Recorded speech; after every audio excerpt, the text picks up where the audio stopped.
Hey guys, welcome to our next unit. So we're done with our imperialism, and now we are moving into World War One. So our whole next unit is going to be over World War One. In this notes video, I'm going to be talking about the causes and who is fighting on each side during the war. And then we'll get into more of the nitty-gritty details of World War I in later notes videos. So let's get started. World War I is often referred to as the Great War as well, because at the time we did not know that there would be a second World War. So here we go, the Great War. So first off is causes, and we can remember the causes of World War I with the acronym MAIN, M-A-I-N, because there are four main causes to World War I. Militarism is the first one. So this is the policy of aggressively building up your nation's armed forces in preparation for war. So all the countries that are involved in World War I start building up their militaries, mostly because of imperialism. They're taking over other countries in different parts of the world, so they need armies to kind of back that up. The second one is alliances. So these are agreements between nations to aid each other when there's conflict. And while this kept peace at previous times in world history, many countries have always had alliances. It kind of exacerbated the situation during World War I, and you'll see what I mean in the next slide. Imperialism is the third cause of World War I, and this ties into the militarism. So last unit, we talked all about imperialism. That's what your test question was on. So the rush towards colonization is what imperialism is. Sharpens the rivalries between European powers. So they're all kind of on edge with each other because they're all trying to take over the same territories in the world. And nationalism is the final cause of World War I. And this kind of ties into the militarism as well. Sorry, guys, I'm still a little bit sick. So nationalism, we've talked about previously a little bit. This is basically your pride in your country. You think you're number one. So nations are acting in their own interests, and the public is supporting those actions, even if it's leading to a fight with other countries, because we're number one. So it doesn't matter if we're fighting with other countries, right?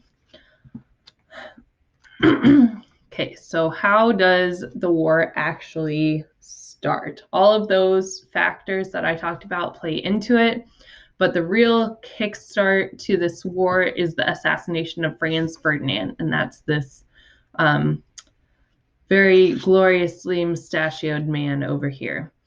So Franz Ferdinand was in line to take the throne in the Austria-Hungarian Empire.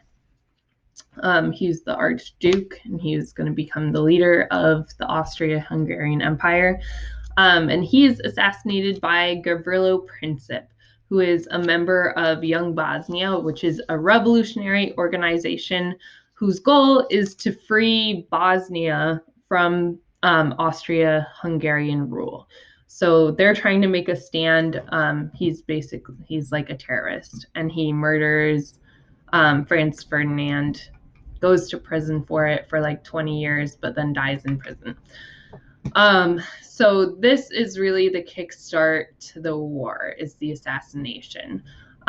So the assassination is used as a reason for Austria-Hungary to declare war on Serbia, because they are a part of that Young Bosnia revolutionary movement. And then the alliances that are already in place in Europe at this point in time kind of cause a domino effect that puts the entire continent at war. Oh, a fun little GIF for you. Dominoes falling. Do you say GIF or GIF? I'm actually not sure what it's supposed to be. Anyway, So here's like your domino effect. Franz Ferdinand gets assassinated June of 1914. By July, Austria-Hungary declares war on Serbia. Since Serbia has an alliance with Russia, Russia comes to Serbia's aid and declares war on Austria-Hungary. And then Germany declares war on Russia to protect Austria-Hungary. And then France comes to the aid of Russia. Germany declares war on France. And then Germany attacks Belgium and Great Britain, declares war on Germany because they are allied with Belgium. So there's this huge domino effect of alliances kicking in across the continent. So by the end of this whole ordeal, here are the two sides of the war. We have the Central Powers and the Allied Powers. So the Central Powers are Austria-Hungary, Germany, Bulgaria, and the Ottoman Empire.